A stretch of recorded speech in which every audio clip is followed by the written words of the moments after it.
And thanks for staying with us. And Peggy Weber is familiar to Catholic TV viewers and all the staff here at Catholic TV, because we love her, from previous appearances and her segments on Rail to Rail from the Diocese of Springfield, which is getting buried in snow as we speak. She joins us today to talk about her new book from Loyola Press, Enough As You Are. Peggy, how you doing? Good morning. I'm doing well. Yeah, it's a I'm lot glad of snow, I'm not driving in the snow. I'm glad I'm not driving right now, but thank you for having me. Well, it's interesting because I'd written to Bonnie this morning because I know you were going to be here in studio, and I wrote, Bonnie, is Peggy going to be able to make it? Because I know you have over a foot of snow, right? Yeah. I sent Bonnie some pictures. It sort of snuck up on us today. It was supposed to be heavy yesterday, but it came overnight, and it was just too much to get there. So I'm very grateful for technology. Well, before we get to the book, I have to ask you, how are the kids doing? And, you know, I know Matt's down towards the South more. How's everyone doing? Everyone's well. Carrie is in New Jersey. She's still an executive editor at America Magazine. She has Killian, who's 3, and Bridgie, who's 1. Wow. And then Matt is in Charlottesville, Virginia. He's the special senior assistant to the president at the University of Virginia. And he has adorable Rose, who, of course, won an Emmy with him, with you for Catholic TV.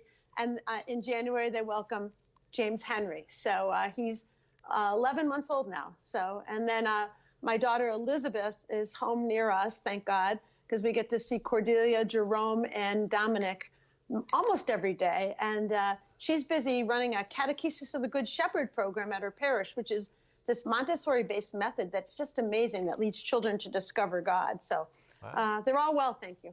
That's great. So you decided, Peggy, to retire from Catholic communications in the Diocese of Springfield. You know, you think about, you know, relaxing, taking time off. Peggy can't relax, just so you know. So what made you take on the task of writing a book? Well, I was blessed. A colleague of a man from Loyola Press, Joe DeRapo, was talking to Matthew and said, "Hey, your mother's retired. Has she got a book in her?" And I had to think about it. And they said they wanted to be something different, not just like, you know, a mom book or something. So one day I was sitting in church in New Jersey, as a matter of fact, ready to celebrate Killian's first birthday. And I was sitting there, and they're talking about how Jesus died for us and how he loves us. And I'm looking around at the church, and I'm thinking, yeah, Jesus died for everybody here. He loved us all. But there was a little niggling in the back of my head that was like, even me? You know, and I realized that there's a bit of us that thinks we're not feeling we're quite enough. And then we go back for a birthday party for Killian. Of course, his first birthday is on Good Friday. He doesn't know any better. And then Carrie said, well, we're keeping it simple, but do you think I'm doing enough for him for his first birthday? Because, you know, some families go all out. They get ponies and clowns. And I said, of course you are. And then I realized all of us have this little thought of, are we enough? Are we doing enough?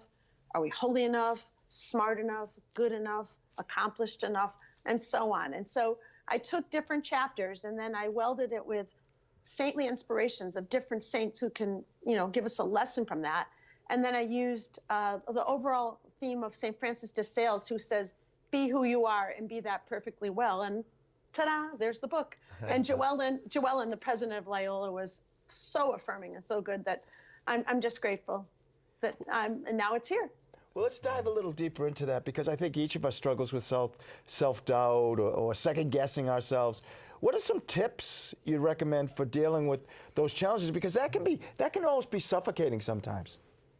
Oh, it certainly can.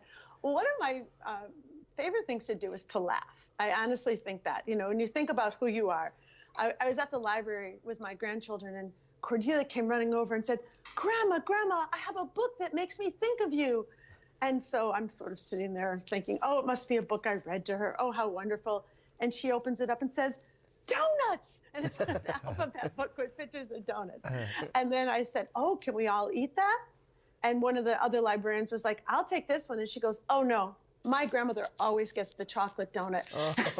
And it's sort of like, that's who you are, and to laugh at yourself about it. Don't take yourself too seriously.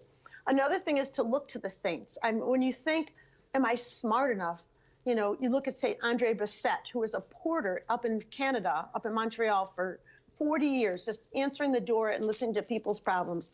And 1 million people came to his funeral. And he was, you know, named a saint because of his holiness and his way to help people. And he never really had much education, but he was smart enough in other ways. And you look at those gifts, and then it could go on. And other thing I think is media is great. Catholic TV is great, this Skype business, but to not compare yourself too much on whether it's Facebook or Twitter or whatever else people use. I said it's like getting someone's Christmas newsletter every day. Like, oh my God, they've gone traveling, they've done this, they've done that. And you can say to yourself, what am I doing? And then you have to stop and say, I'm content. I'm happy with who I am and what I'm doing. Are there reminders of how we are worthy of God's love in our everyday lives? Or are there signs, or are there ways we can actually see that that we might not notice during the course of our daily lives? Well, one of the biggest reminders is coming right up, that Jesus came down from earth to be with us for Christmas. So we have to take that. I also think that children honestly keep us focused. They keep us in a place. And that's one of the things I'm enjoying about my retirement, being around children who can tell us the truth and keep us aware of what's going on in life, and reminding us they're also just amazing people. I look to my parents and their example all the time of how they lived their lives and kept it focused on God, and then they just passed it on to us. And I'm actually researching all my ancestry. I've applied for Irish citizenship, and I am the great-granddaughter of a coal miner from Ireland and a farmer. And I like to root myself in that and recognize that that's who I am, and I'm enough just as I am. And so I think history, humor, children, stories, saints, God himself, every day, spiritual reading, prayer. And then every night, just say to yourself, I am enough. I am enough. And then I use the examen, the Jesuit prayer method, at the end of each chapter. And I think that's a good prayer method every night, to just evaluate yourself every day and just take stock and just be content. Well, the book comes out today, right? Yesterday, but close enough. Okay. Well, with the snow, we get all confused. We don't know what day is what day anymore. Christmas, it'd be a great Christmas gift. Where can people find a copy, Peggy? They can get it on Amazon. They can get it at Loyola Press. They can get it at Barnes & Noble. It's available pretty much everywhere. Catholic bookstores. It's a pretty cover, a really nice cover. It's a really fun book. It's got great stories. It's got inspiration. Could be good for book discussion groups. I haven't ever done such a long piece. I'm usually just a journalist doing short pieces. And I have to say that I'm quite pleased and happy with this production. Enough As You Are is the title of the book. Peggy, thanks so much for being with us today. Oh, Jay, thank you for having me. And I wish I could be there and could have brought you cookies. Oh, now you're just teasing me. No, I would have. All right, take care.